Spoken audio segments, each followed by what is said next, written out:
tercurah dari surga, gereja Tuhan dibangkitkan. Roh tercurah dari surga, gereja Tuhan dimenangkan. Semua bangsa-bangsa kan mengaku bahwa Yesus. Hati dan pikiran kami Tuhan, untuk kami bisa memandang dengan lebih jelas bahwa firman Tuhan itu sungguh-sungguh nyata, firman-Mu sungguh-sungguh berkuasa, sehingga yang sakit pun disembuhkan, yang lemah pun diberikan kekuatan oleh Tuhan, yang susah dihiburkan, orang-orang yang ada di dalam keterpurukan bangkit kembali semangatnya Tuhan. Mereka yang ada di padang gurun yang gersang, padang gurun dirubah menjadi tempat yang bermata air. Apabila ada gunung-gunung yang tinggi yang menghalangi, maka firman-Mu berkata gunung-gunung yang tinggi itu menjadi tanah yang rata di sana. Terjadilah bagi kami semua di tempat ini. Bapa, berkatilah jemaat-Mu ini Tuhan. Berkatilah domba-domba. Berkatilah jiwa-jiwa yang haus dan lapar akan Tuhan sore hari ini, dengan jawaban firman-Mu bagi kami. Di dalam nama Yesus Kristus kami berdoa dan siap menerima firman kebenaran itu. Dan semuanya kita yang siap diberkati dengan firman Tuhan sama-sama katakan amin. Jangan dulu duduk saudaraku, beri salam dulu sebelah kiri sebelah kanan. Katakan di wajahmu, di mukamu ada kemuliaan Tuhan di sana. Glowing banget sore hari ini gitu ya. Luar biasa cerah banget. Ada Yesus nampak di muka saudara semuanya sore hari ini, puji Tuhan. Senang sekali kita sudah beribadah, ibadah yang pertama dan ini ibadah yang kedua. Senang melihat saudaraku semuanya yang setia, yang tetap berjalan di dalam kehendak Tuhan. Saudara, kita bulan-bulan ini atau minggu-minggu ini lagi belajar tentang fundamental doktrin, tentang sesuatu yang mendasar, tentang pengajaran-pengajaran dasar. Gitu. Saya banyak melihat orang-orang Kristen itu kurang tentang hal yang mendasar. Saudara. Banyak kan orang Kristen itu senang hal yang praktis. Ya memang bagus hal yang praktis kan, menyangkut kehidupan sehari-hari. Benar saudara, praktis. Tapi saudara, hal-hal yang praktis yang kita alami, misal kata, Pak gue lagi ada masalah ini, lagi banyak utang pinjol, misal kata begitu ya. Lagi banyak keuangan yang sulit Pak, tagihan yang macet lah. Terus bagaimana ini gimana Pak? Apakah firman Tuhan adalah jawaban bagi permasalahan saya? Iya, firman Tuhan itu jawaban. Kita belajar kemarin saudara bahwa ada yang disebut ajaran kecukupan Alkitab saudara. Itu satu hal yang penting, bahwa firman Allah itu cukup sebenarnya. Kita juga belajar ada satu doktrin yang namanya saudara, otoritas Alkitab yang mutlak banget atas hidup manusia saudara. Kita belajar itu. Nah, bahwa pengajaran dasar kadang-kadang dipisahkan dari kehidupan praktis, mungkin ya, tapi saya pikir tidak sebenarnya. Sebenarnya ada kaitan yang erat banget antara pengajaran dasar dan kehidupan praktis manusia. Nah, masalahnya begini, ketika kita melihat ke dalam Alkitab yang adalah firman Allah, itu kan minggu lalu kita belajar bahwa Alkitab itu adalah firman Allah. Siapa yang yakin bahwa Alkitab itu adalah firman Allah? Yang sama keyakinannya, sama-sama kita katakan amin saudaraku. Amin ya. Alkitab itu bukan berisi firman Allah, atau Alkitab itu bukan seperti pandangan beberapa orang. Alkitab itu bukan firman Allah.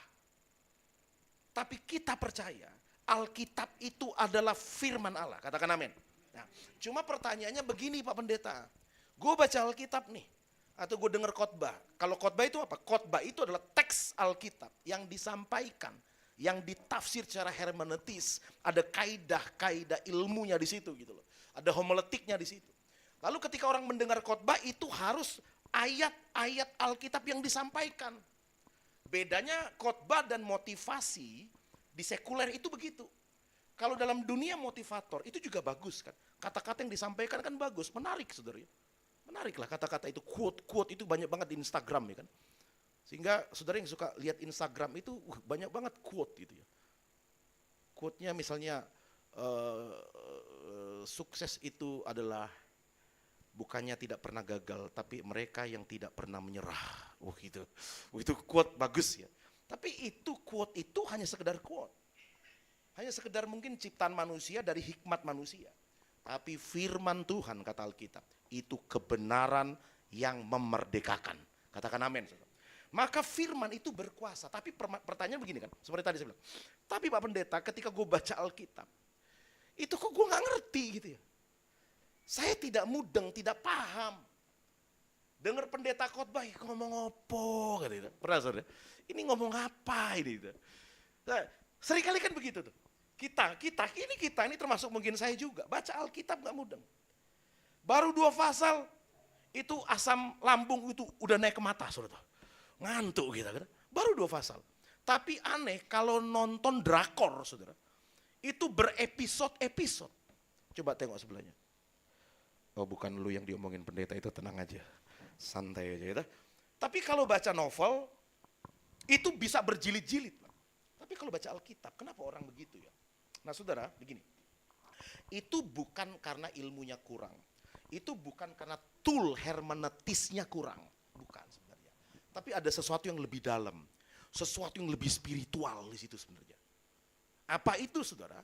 Kita akan baca bersama-sama judul khotbah sore hari ini, yaitu ini 2, 3, menyingkap selubung. Ini Alkitab adalah firman Allah. Tapi permasalahannya ketika orang masuk ke dalam Alkitab, dia buka halaman demi halaman, saudara, yang didapat mungkin cuma sekedar cerita sejarah. Gitu? Yang didapat cerita kepahlawanan Daud, kayak saya waktu kecil. Saya waktu kecil itu senang baca cerita tentang Daud, saudara. Sampai sekarang masih ingat saya itu. Daud mengalahkan Goliat. Daud menghimpun pasukannya di Gua Adulam. Sampai sekarang saya paham, saya ngerti itu ada sejarah ribuan tahun yang lalu gitu loh. Bahwa orang Israel itu dikepung oleh musuh-musuhnya dan oleh pertolongan Tuhan mereka lepas. Tapi saudara, itu hanya sekedar ya wawasan sejarah, udah. Seperti itu kan. Tapi untuk bisa memerdekakan itu hal yang lain, saudara. Anda melihat Alkitab, Anda baca Alkitab, ada informasi yang tergali di dalamnya, yang bersifat pengetahuan, yang bersifat sesuatu yang membuat Anda, oh iya ya, ada bangsa Israel zaman dulu tuh, ada Mesir, ada berapa ratus tahun ini bangsa ini diperbudak di Mesir. Anda paham. Tetapi ketika terjadi satu masalah, terjadi sesuatu atas hidup Anda lihat, gue udah berkali-kali baca Alkitab, kok gak berubah hidupku ya? Kok ekonomi saya begitu-begitu saja? Lalu kita menghibur diri kita dengan berkata begini, ya yang penting saya setia ikut Tuhan. Walaupun saya susah, saya menderita, itu namanya pikul salib. Tapi sekedar menghibur diri gitu ya. Tidak pernah mengalami benar-benar terjadi perubahan. Waktu orang buta datang sama Yesus, firman yang hidup itu, butanya disembuhkan. Orang lumpuh datang sama Yesus, tidak lumpuh lagi sesudah dia jumpa dengan firman yang hidup itu. Orang kusta datang sama Tuhan, dijamah sama Yesus sebagai firman yang menjelma menjadi daging. Hidupnya berubah. Tapi banyak orang ke gereja lebih pinter Alkitab, iya. Tahu banyak, iya. Tahu istilah-istilah teologi, iya.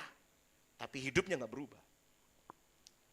Tapi saya berdoa sore hari ini, waktu Anda mendengar firman Tuhan, Anda sungguh-sungguh mendengar firman Tuhan.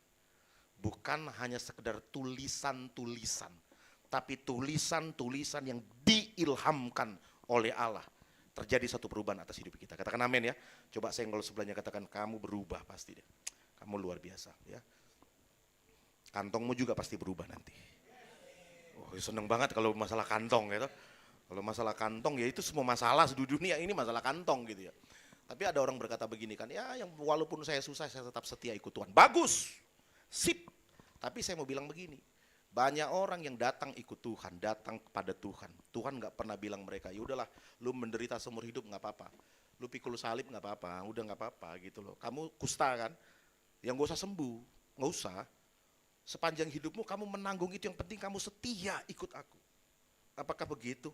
Enggak saudara. Orang buta datang sama Tuhan. Tuhan, kamu pengen apa? Apa yang kau mau? Aku pengen melihat, terjadilah sesuai imanmu. Ada seorang wanita yang datang kepada Tuhan, anak gua sakit Tuhan gimana? Wah, tiba-tiba terjadi satu dialog kan di situ dan sembuh anaknya. Orang mati dibangkitkan, yang buta melihat, yang lumpuh berjalan. Tuhan tidak pernah menolak orang-orang yang datang minta pada Tuhan, Tuhan ubahkan hidupku. Ubah masalahku menjadi berkat. Tidak pernah ditolak oleh Tuhan. Jadi sore hari ini, Anda yang datang dengan persoalannya, Anda datang dengan sakit mungkin. Mungkin tidak terlihat kan, tapi mungkin hatimu yang sakit gitu. Mungkin tidak terlihat, tapi pikiranmu lagi sakit mungkin ya. Fisiknya api gitu. Tapi kantongnya lagi kosong. Coba tanya sebelumnya, boleh gue lihat kantongmu gitu loh. Ngapain lihat kantong gue? Lu mau isi kantong gue ya, gitu. No ya. Nah, kita lihat di sini. Ternyata ada satu masalah. Ada satu selubung. Lalu kita akan lihat slide berikutnya, Saudara. Dari sini kita mulai. Klik lagi satu kali lagi. Ya. Waktu orang memandang Alkitab adalah firman Allah, harusnya dia memandang kebenaran di situ kan. Ayat Alkitab yang berkata begini, firman-Mu adalah kebenaran. Ketika orang mengetahui kebenaran ini, hidupnya merdeka. Karena firman adalah kebenaran. Dan kebenaran itu yang memerdekakan kamu. Harusnya kan begitu gitu loh. Tetapi orang memandang firman Allah, yang dalam hal ini kitab suci itu, makin dia baca, makin dia gak ngerti. Ada orang malah berkata begini sama saya, Pak, saya sulit tidur Pak. Saya sudah minum Valium tuh gak bisa tidur. Tapi aneh Pak, puji Tuhan juga aneh tapi juga mujizat. Kenapa? Karena tiap kali saya baca Alkitab, tidur saya langsung Pak. Gitu. Oh iya banyak orang kan kayak gitu. Betul ya? Ada lah, di sini nggak ada ya, di sini. Di sini nggak ada. Nggak tahu ya, di sini nggak ada, nggak tahu di sono gitu loh. Gitu. Sehingga kadang-kadang kita begini, udahlah, lu sulit tidur, lu ke gereja aja denger khotbah, pasti jamin setengah jam langsung tidur lu gitu loh. Dan memang benar Saudara, banyak orang yang seperti itu. Nah, kalau kayak gitu ceritanya, dia tidak akan mengalami perubahan apa-apa. Dia nggak mengalami mujizat apa-apa. Hidupnya hanya seperti itu. Pernah lihat orang Kristen yang sudah puluhan tahun ikut Tuhan, kok tidak ada perubahan? Saudara harus bilang begini, nggak mau gue. Katakan, saya tidak mau tidak ada perubahan. Saya tidak mau tidak ada perubahan. Yuk katakan, 1, 2, 3. Saya tidak mau tidak ada perubahan. Saya mau ada perubahan. Yang lain ya. Nah coba kita lihat slide berikutnya. Ada ayat firman Tuhan di situ Saudara. 2 Korintus 3 ayat 14 sampai 15. Dari sini kita melangkah, kita akan melihat ada sesuatu peristiwa atau ada satu masalah di situ sebenarnya. Sehingga kenapa orang Kristen tidak bisa melihat ke dalam firman yang berkuasa itu. Ada sesuatu yang menyelubungi mata mereka. Ayat 14 berkata, mari kita baca bersama-sama. 2, 3. Tetapi pikiran mereka tumpul. Sebab sampai pada hari ini selubung itu masih tetap menyelubungi mereka. Terus jika mereka membaca tanpa disingkapkan, karena hanya Kristus saja yang dapat menyingkapkannya. Ayat 15 bersama-sama 2, 3. Bahkan terus ada selubung hati mereka. Banyak orang menyalahkan teks kitab suci. Banyak orang terlalu rumit ini teks ini gitu kan. Terlalu bahasanya terlalu kuno gitu. Mungkin begitu. Maka sehingga ada terjemahan yang lebih baru. Terjemahan baru LAI, Lembaga Alkitab Indonesia, kayaknya tahun ini akan menerjemahkan yang lebih update lagi. Saudara. Kayaknya begitu. Tetapi bukan di situ sebenarnya masalah sesungguhnya. Bukan di masalah teksnya sebenarnya. Walaupun ada studi kritik teks, tapi bukan di situ masalahnya.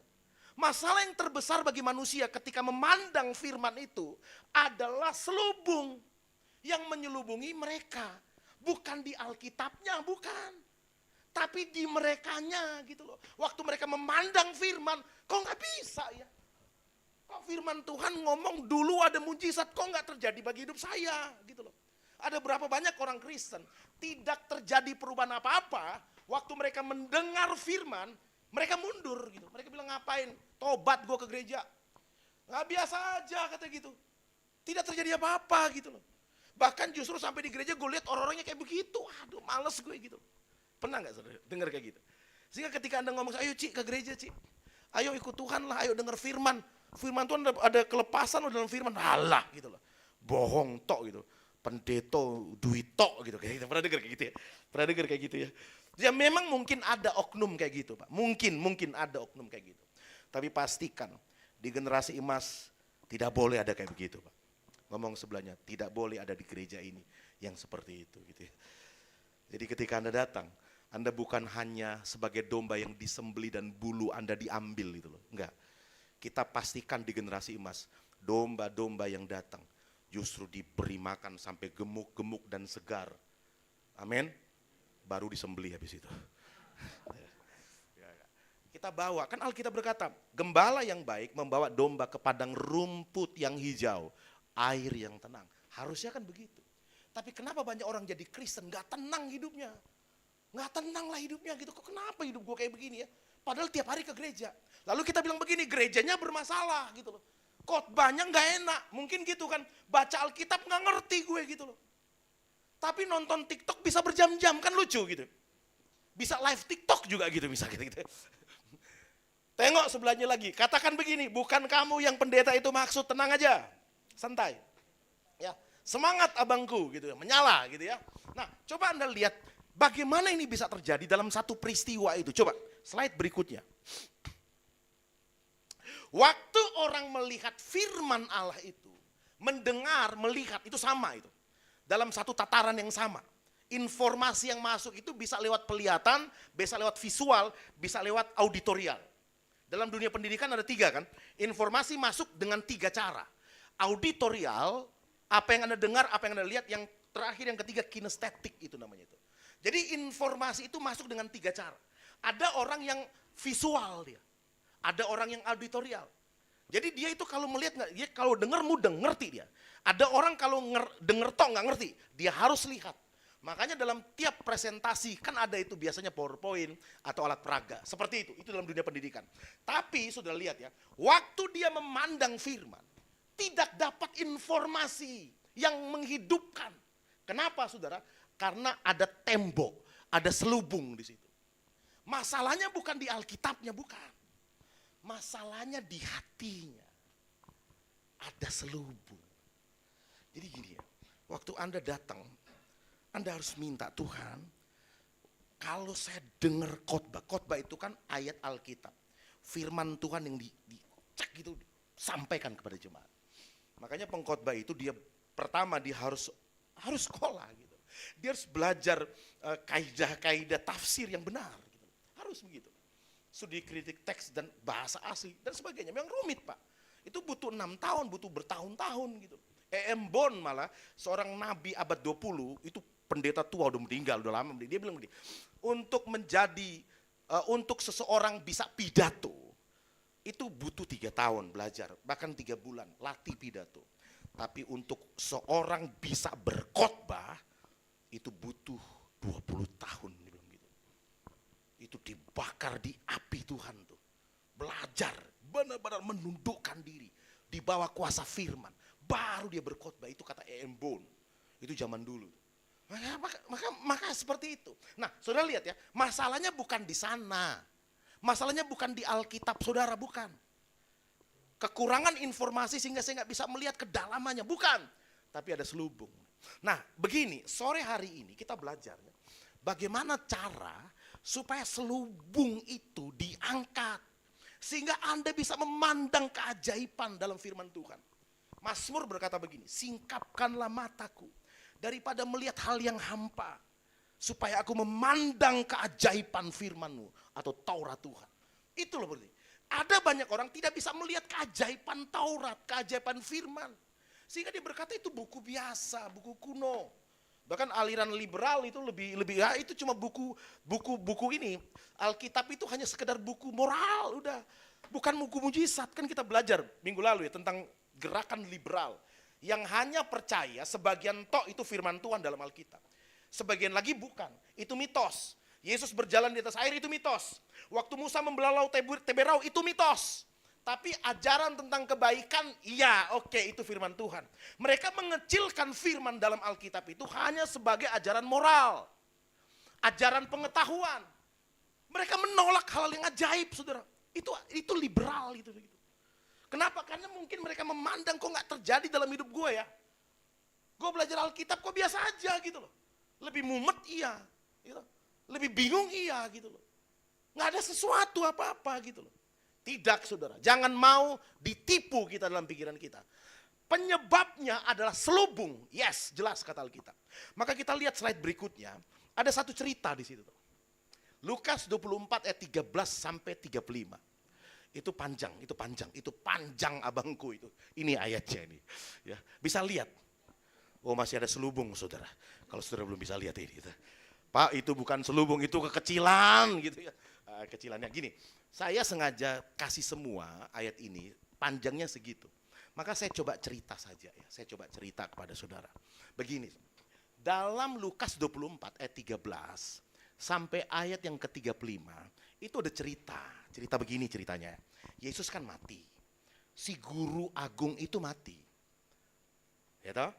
Yang ikut 12 muridnya dan 70 murid itu, kematian guru ini membuat pengikutnya itu kocar-kacir, termasuk 12 murid. Ada yang balik lagi kerja jadi nelayan lah, ada yang pulang kampung lah. 2 orang ini, dia kabur dari Yerusalem, dia menuju Emmaus gitu loh. Tidak tercatat informasinya di Alkitab apakah dia kembali lagi bekerja seperti dulu mungkin. Tidak tercatat apakah dia ke Emmaus untuk ya udahlah, untuk bunuh diri atau apalah gitu kira-kira gitu ya. Kita nggak ngerti, tapi yang jelas mereka turun ke Emmaus gitu loh. Nah, dalam perjalanannya mereka bercakap-cakap tentang segala sesuatu yang terjadi ayat 14. Ketika mereka sedang bercakap-cakap dan bertukar pikiran gitu, datanglah Yesus ya gitu loh ceritanya. Ayat 17 gitu loh. Apa yang kamu percakapkan sementara berjalan? Jadi mereka bercakap-cakap tuh. Nah, di dalam ayat-ayat ini saudara, mereka bercakap-cakap dengan muka muram. Sedih mereka. Gila ya, guru yang kita andalkan loh, itu guru kita itu loh kemarin itu ya. Kita pikir dia yang bisa membebaskan Israel tuh, gue udah ikut dia, gue udah tinggalkan semuanya. Ikut dia, supaya Israel bebas. Kita bisa jadikan dia raja nih, kalau dia jadi presiden. Wow, kita jadi menteri-menteri, 12 menterinya misalnya kata gitu ya. Mati ternyata, kurang ajar itu kayak gitu ya. Kurang ajar tuh yang bunuh dia itu siapa? Mereka marah, mereka muram gitu loh. Yesus datang, mereka nggak kenal, bayangin. Yesus yang 3 tahun bersama mereka nggak kenal kan? Ada engkau satu, mereka tanya gitu, lu masa nggak tahu informasinya sih? Masa cuma kamu yang nggak ngerti? Itu heboh itu di Yerusalem, ya? Masa kamu nggak ngerti gitu loh? Yesus tanya ayat 19, apakah itu? Jawab mereka. Apa yang terjadi dengan Yesus orang Nazaret? Dia adalah seorang nabi yang berkuasa dalam pekerjaan dan perkataan di hadapan Allah dan di depan seluruh bangsa kami. Tapi imam-imam kepala dan pemimpin-pemimpin kami telah menyerahkan dia untuk dihukum mati dan mereka telah menyalibkannya. Ayat 21 ya.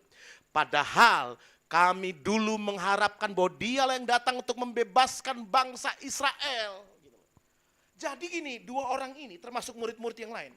Mereka percaya mereka mengikuti satu orang yang nanti akan jadi raja Israel. Membebaskan Israel dari jajahan Roma. Itu apa ya? Itu motivasi politiknya kuat banget itu mereka. Tapi mati. Gitu. Ya, itu saudara orang-orang yang pernah lihat orang nyalek-nyalek kemarin terus gagal. Saudara. Itu saya nggak ngerti informasi yang terakhir ini ya. Tapi beberapa tahun yang lalu pernah ada peristiwa itu kan, nyalek gagal, rumah sakit jiwa penuh katanya gitu. Itu kekuatan politik itu luar biasa loh saudara. Udah habis banyak. Ada itu kemarin di TikTok saya lihat ya. Itu caleg nggak tahu pura-pura gila atau apa ya. Itu nggak lulus, dia mungkin banyak utang kan. Gampang loh sebenarnya. Gampang, dipura-pura gila aja. Bebas utangnya itu. Karena dia minjam duit entah di bank, entah di mana untuk nyalek kan gitu. Habis berapa M, nggak bisa bayar, gagal dia nggak bisa bayar. Jadi gila gitu, banyak orang kayak gitu. Nah ini yang terjadi kan. Mereka pikir Yesus jadi pemimpin Israel, jadi raja, jadi presiden mungkin kalau sekarang itu. Gagal gitu, caleg gagal itu. Presiden gagal itu, kalah dalam pemilu, kira-kira begitu kan. Ini bukan hanya kalah, ini mati gitu loh. Kalau hanya kalah, 5 tahun lagi dia bisa nyalon lagi gitu loh. Ya kan begitu. Kayak presiden kita kan, kalah berkali-kali, dia nyalon lagi gitu loh. Menang akhirnya tuh. Gampang, tapi kalau mati, habis harapan mereka, muram mereka. Ya kan? Lalu gitu loh, Anda lihat data-datanya ini. Terus ayat yang kemana itu ya. Lalu ayat 25 Pak, saya bacakan aja ya. Saudara nggak bisa baca tapi saya bacakan. Lalu ia berkata kepada mereka, hai kamu orang bodoh, betapa lamban hatimu. Sehingga kamu tidak percaya segala sesuatu yang telah dikatakan para nabi? Bukankah Mesias harus menderita semuanya itu untuk masuk ke dalam kemuliaannya? Ayat 27 ini menarik nih, saudara. Lalu ia menjelaskan kepada mereka yang tertulis tentang dia dalam seluruh kitab suci. Jadi gini, coba lihat ya. Yesus datang nih, dia bawa kitab suci. Maka saya bilang begini, firman Alkitab adalah firman Allah, itu doktrin penting banget. Karena di dalamnya tertulis seluruhnya tentang Yesus Kristus Tuhan. Katakan amin. Bedanya dengan motivator, motivasi itu di luar Kristen hanya mengajarkan orang jadi baik, berubah hidupmu, kamu yang berubah. Lalu siapa yang mengubah? Ya semesta gitu, kira-kira gitu. Kita tidak. Kita itu percaya ada satu pribadi yang berkuasa. Yang mana di dalam semua ayat-ayat kitab suci tertulis tentang Yesus Kristus Tuhan. Nah, waktu dia jelaskan kepada mereka ya, Anda lihat ya, mereka, tapi tidak terjadi apa-apa. Dijelaskan loh, dikotbahin dari ayat itu. Tidak terjadi apa-apa. Lalu ini yang mereka lakukan. Sampai ini ngobrol-ngobrol, nggak tahu 1 jam, 2 jam perjalanan ke Emmaus, sampai di rumah mereka. Lihat ya, ini Yesus berlagak. Oke bro, sudah selesai omong-omong tadi ya. See you later ya. Nanti ketemu lagi ya, next ya, kita ketemu lagi, kita ngopi-ngopi di Starbucks. Nanti kita ngobrol-ngobrol lagi ya. Oke bro, ya oke. Terus 2 orang ini, oke siap. Bos terima kasih ya. Tadi itu renungan firmanmu itu kalau Anda baca di ayat yang ke-32, kata mereka kepada yang lain, bukankah hati kita berkobar-kobar ketika ia bicara dengan kita di tengah jalan? Terima kasih bro ya, semangat banget. Gue berkobar-kobar loh, nyala gue ini. Oke, ya, oke, see you ya, oke nanti ketemu lagi. Kalau mereka lepas kayak gitu, saya percaya, saudara, saya percaya hilang kesempatan seumur hidup tuh mereka tuh. Tidak akan bisa kenal Mesias mereka. Tapi yang mereka lakukan adalah mereka menahan dia. Mereka menahan, mereka mendesak dia. Mereka lihat, suruh baca. Ayat 29, siapa yang bisa baca dengan saya? Ayat 29 kebaca, yang matanya masih awas gitu saudara. Ayat 29, 1, 2, 3. Tetapi sangat mendesaknya, katanya, tinggallah bersama-sama dengan kami sebab hari menjelang malam dan matahari hampir terbenam. Lalu masuklah ia tinggal bersama-sama dengan mereka. Waktu ia duduk dengan mereka, perhatikan saudara, ia mengambil roti, mengucap berkat, lalu mecah-mecahkannya dan memberikan kepada mereka. Ayat 31. Ketika itu, baca saudara, 2, 3, terbukalah mata mereka dan mereka pun mengenal dia. Jadi, waktu Yesus menjelaskan kitab suci, belum terbuka mata mereka. Mereka kobar iya. Tapi belum ada pengenalan. Pengenalan akan juru selamat itu terjadi kalau terbuka matanya gitu loh. Memandang tidak ada selubung lagi. Saudara pernah nggak masuk ibadah semangat kita? Ku kan terbang, berkobar-kobar gitu. Terus lagu tadi apa tadi? Hop, tiada, saya lihat siapa di belakang itu, Surya lompat-lompat tadi Pak, sampai atas itu. Wah, keren. Ada semangat kan? Tapi berapa banyak kita bahkan melihat orang-orang habis KKR, semangat pulangnya hidupnya begitu lagi tuh. Ya kan? Tidak ada perubahan apa-apa tuh. Banyak kan terjadi kayak gitu. Bahkan ada berapa kesempatan pulang ibadah tadi iya pulang, nonjok orang di depan pintu gereja, saudara. Karena ketemu musuhnya kurang ajar lu ya, karena musuhnya itu ibadah sesudah jam mereka ibadah. Musuhnya itu ada utang sama dia.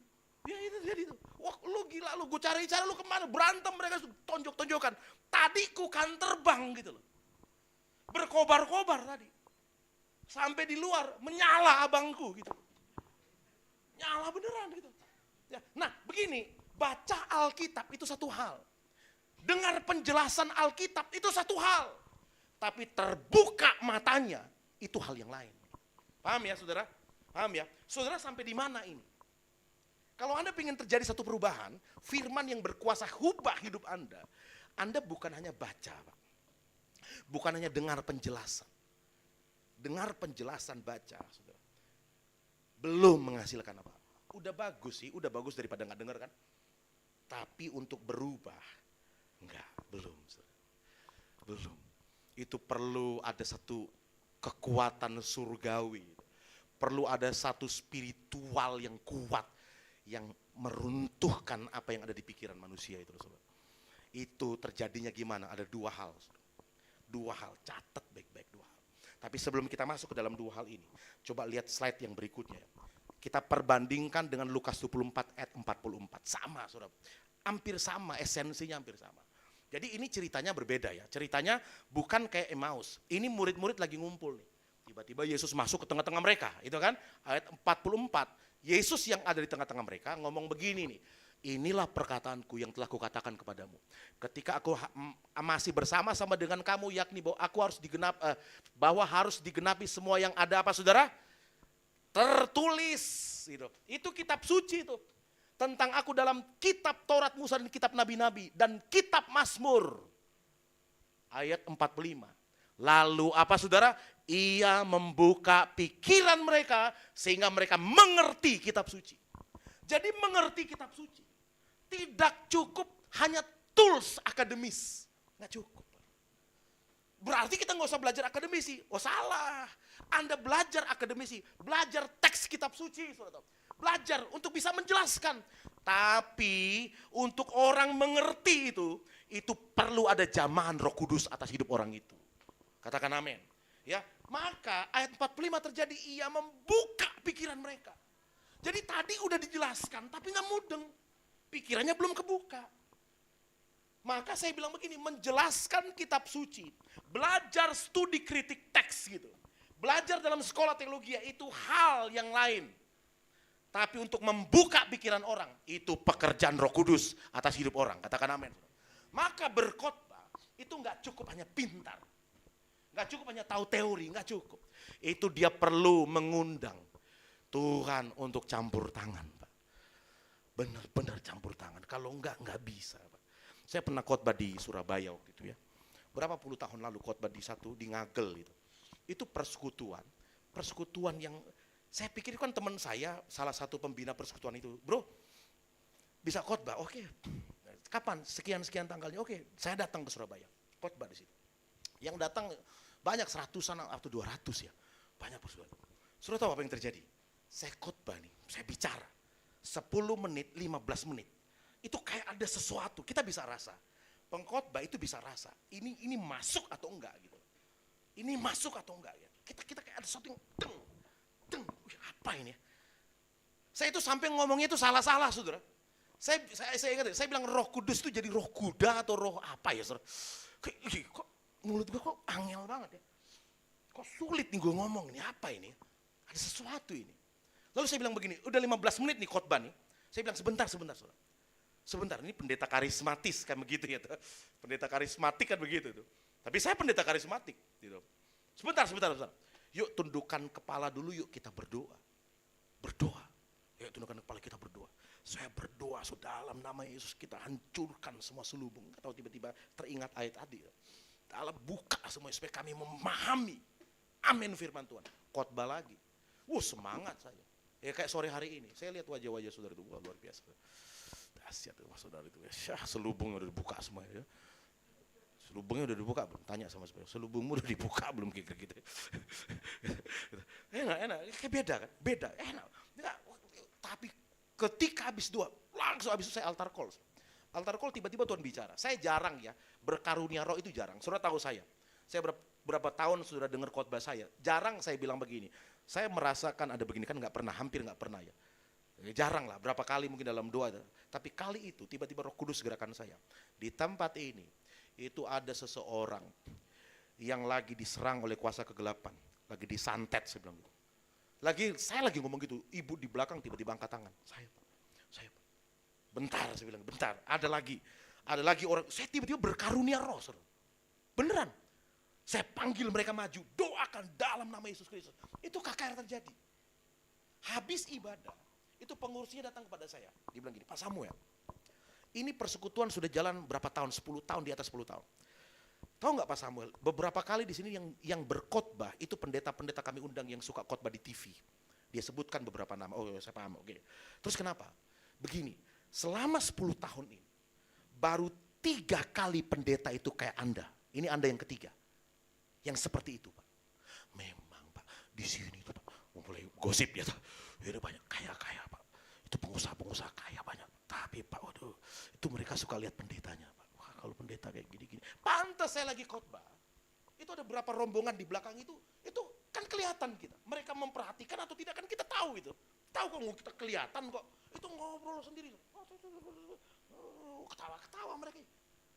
Kok pantas abis saya doa, diem semua. Lalu mereka mulai memperhatikan firman. Itu loh, yang di belakang itu Pak, itu pengusaha ini Pak. Oh, itu dia wangel banget diatur Pak. Mungkin karena dia merasa dia penyumbang donatur terbesar persekutuan ini Pak. Tapi puji Tuhan, terima kasih Pak. Tuhan bicara lewat Pak Samuel tadi kata gitu. Itu ibu tadi itu yang bilang disantet. Oh itu lagi Pak itu. Oh itu orangnya gini-gini. Oh baru 3 kali Pak. Selama 10 tahun lebih persekutuan. Baru 3 pendeta. Yang benar-benar diterabas secara rohani. Oh iya, dari situ saya punya pengalaman. Oh iya, belajar. Saya suka belajar Pak. Saya kalau belajar, baca, belajar, buat persiapan. Sampai pagi. Tapi kadang-kadang saya bilang begini, persiapan. Saya berapa kali udah persiapan. Malah saya capek sendiri saudara, khotbahnya capek, saya ngantuk. Saudara pernah tahu, buat khotbah yang dengar bukan yang dengar yang ngantuk. Yang khotbahnya capek saudara. Ya itu saya saudara. Itu saya. Pernah kayak gitu. Maka saya bilang kadang-kadang, ya begini, kita bekerja. Juga berdoa, minta tuntunan Roh Kudus terjadi. Katakan amin ya. Nah, saudara lihat di sini. Bahwa terjadi ada 2 hal. Coba slide yang terakhir saudara. Slide berikutnya. Lihat ya. Tetapi mereka mendesaknya katanya.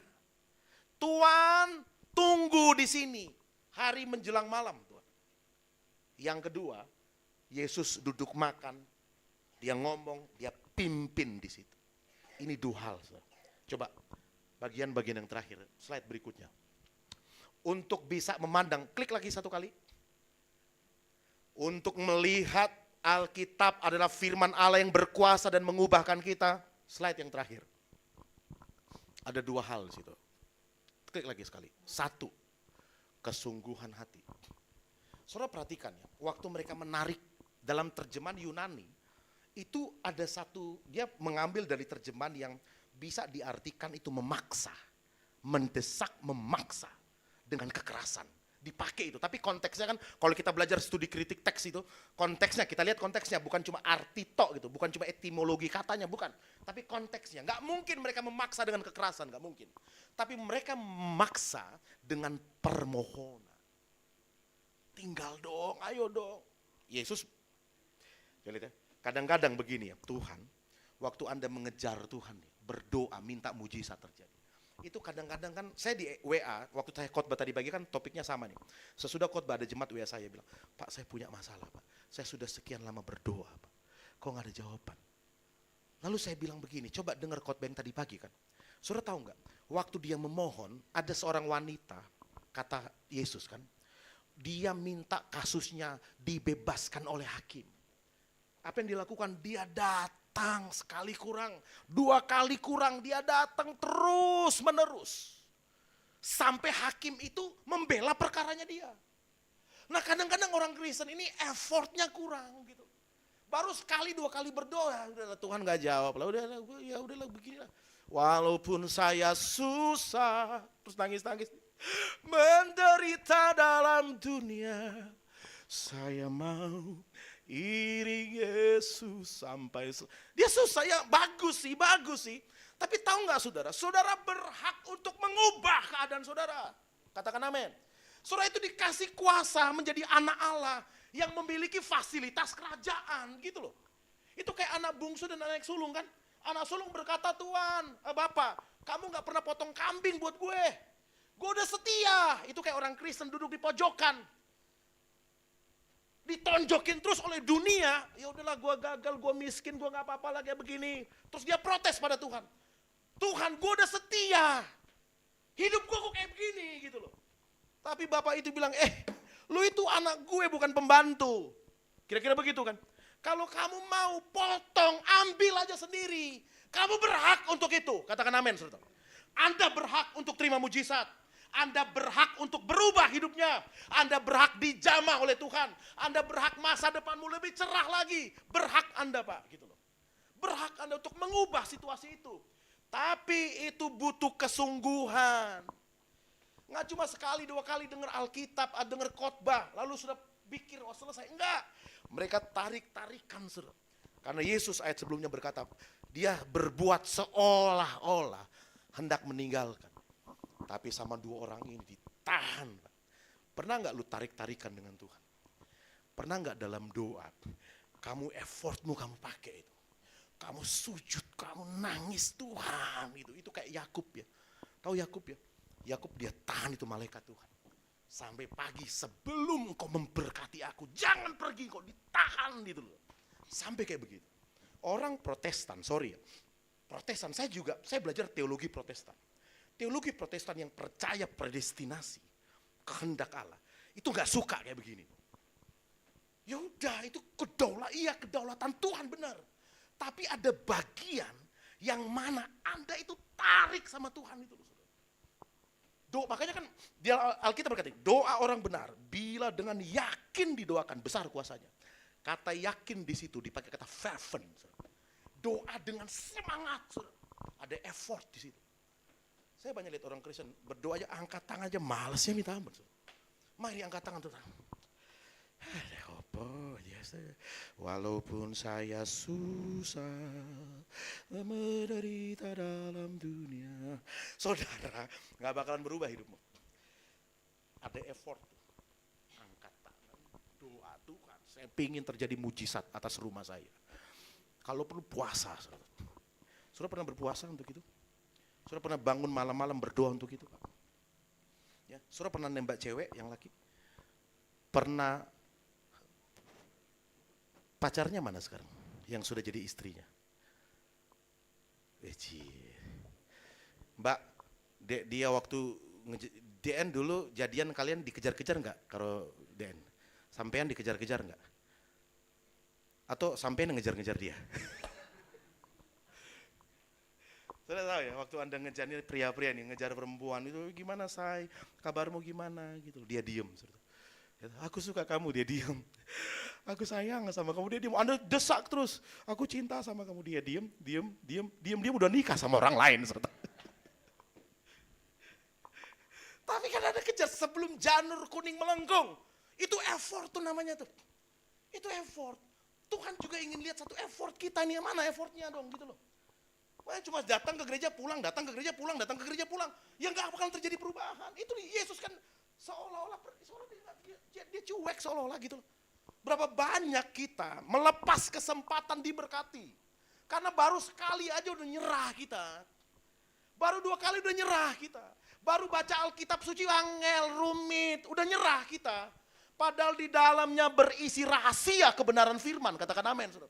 Baru belajar Alkitab, baru baca 2 pasal, 3 pasal, udah nyerah kita gitu loh. Padahal itu butuh didesak gitu. Tarik dia, masuk ke dalam rumah hatimu gitu.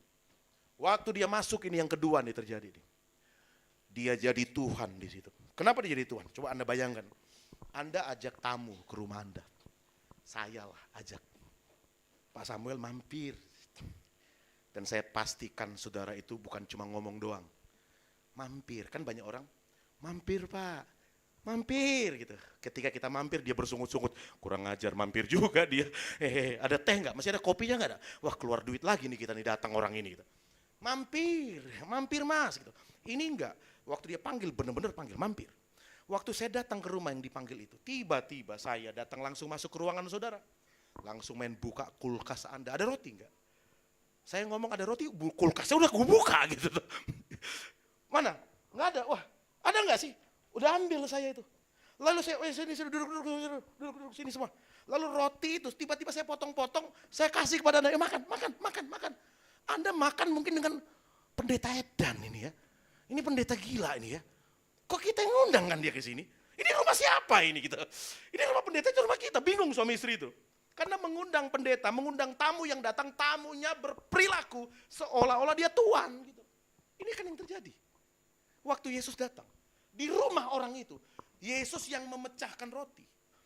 Dalam tradisi Yahudi, yang memecahkan roti itu tuan rumah. Atau mereka yang lebih dihormati, itu yang atau tuan rumah lah itu. Yang pecahkan, ini Yesus yang ambil alih di situ. Pak gini ya, effort itu belum cukup.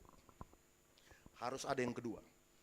Jadikan dia tuan rumah atas hidup saudara. Berapa banyak orang Kristen undang Yesus masuk, ya tapi Yesusnya jadi pembantunya dia. Pernah dengar gak orang? Tuhan, gue mau keluar nih, mau keluar kota, mau healing gue.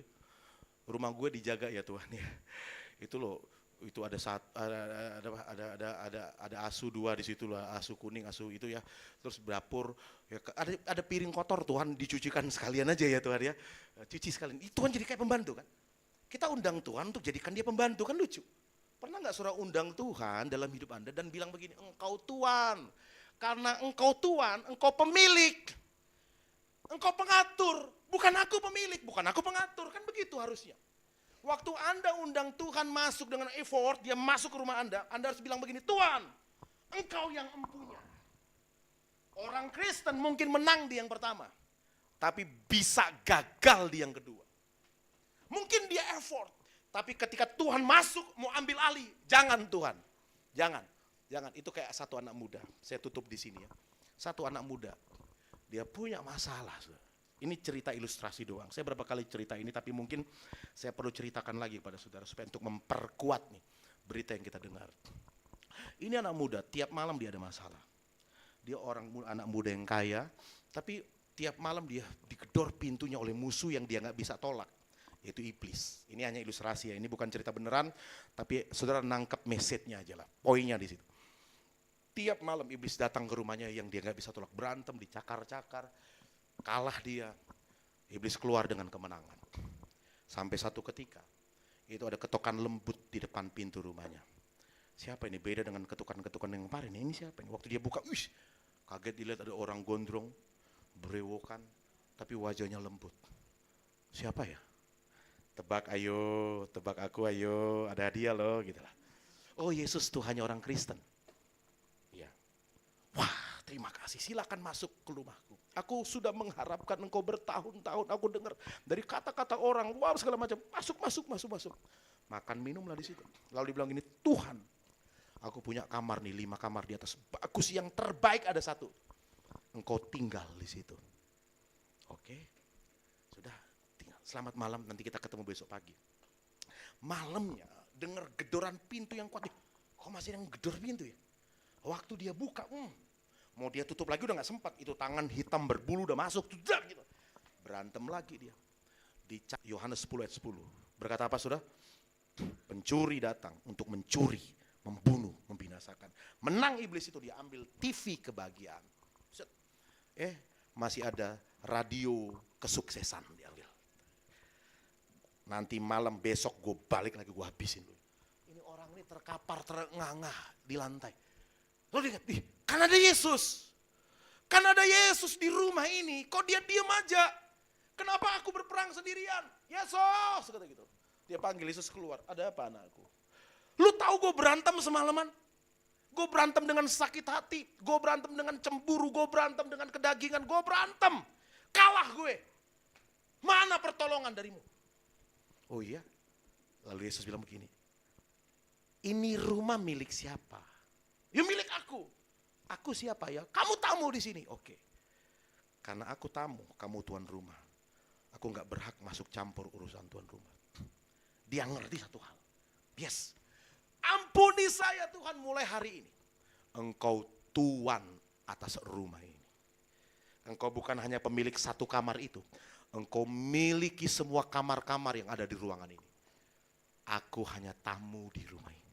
Mulai malam itu, Yesus jadi tuan di rumah itu. Sudah tahu besoknya apa yang terjadi? Gedoran yang sama. Anak muda ini mau bangkit, mau buka. Tunggu dulu, duduk aja lo.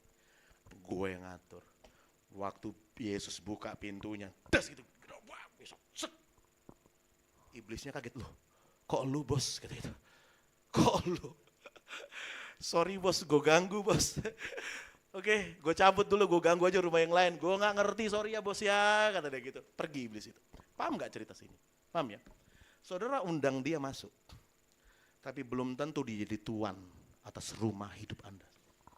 Belum tentu Anda izinkan dia ngatur hidup Anda. Belum tentu Anda izinkan dia jadi pemilik. Anda hanya pengelola, belum tentu. Gagalnya orang Kristen di sini kadang-kadang. Kita masih berpikir kita yang ngatur hidup kita. Kita jarang kita nyerah, katakan Tuhan gue udah gak bisa. Makanya kadang-kadang disudutkan kita. Disudutkan, disengajakan kita disudut gitu loh. Supaya kita nyerah. Sebab ketika Anda berpikir Anda masih bisa, Pak, Tuhan angkat tangan. Oke, lu masih bisa. Silakan bekerja. Kadang-kadang, Pak. Kadang-kadang nih. Bukan kadang-kadang, tapi sering kali terjadi. Saudara, selain mengundang dia dengan effort yang kuat, saudara berkata, Tuhan, aku bukan pemilik atas rumah ini. Ini rumah milikmu ya Tuhan. Bisa gak kita begitu? Kalau Anda lakukan itu, Pak, itu selubung itu langsung lepas dari kita. Orang Kristen kenapa jarang alami mujizat? Nggak ada effort. Yang kedua, tidak mau menyerahkan kepada Tuhan gitu, nggak mau. Dia pikir dia jagoan, dia hadapi sendiri semuanya. Enggak. Letak kemenangan orang Kristen. Waktu dia nyerah, Tuhan ambil alih. Makanya Yesus ngomong apa? Yesus aja ngomong gini, jadilah kehendakmu atas hidupku. Engkau yang mengatur hidupku. Gue mau mati kek, mau hidup kek, terserah gitu. Ternyata Yesus mati, tapi dia bangkit gitu. Itu yang terjadi kan lagi kita. Ya. Kadang-kadang kita udah dipojokin tuh, nggak apa-apa. Udah lepas aja. Kemenangan orang Kristen itu ketika engkau melepas, lepas. Gitu. Waktu Anda lepas itu, kita pikir kita mati gitu. Ternyata enggak. Berapa kali dalam hidup saya nih, saya disudutkan oleh keadaan. Beneran tuh. Itu rawat anak itu nggak gampang. Kita tinggal orang-orang itu segitu banyak di rumah singgah, itu beban moral.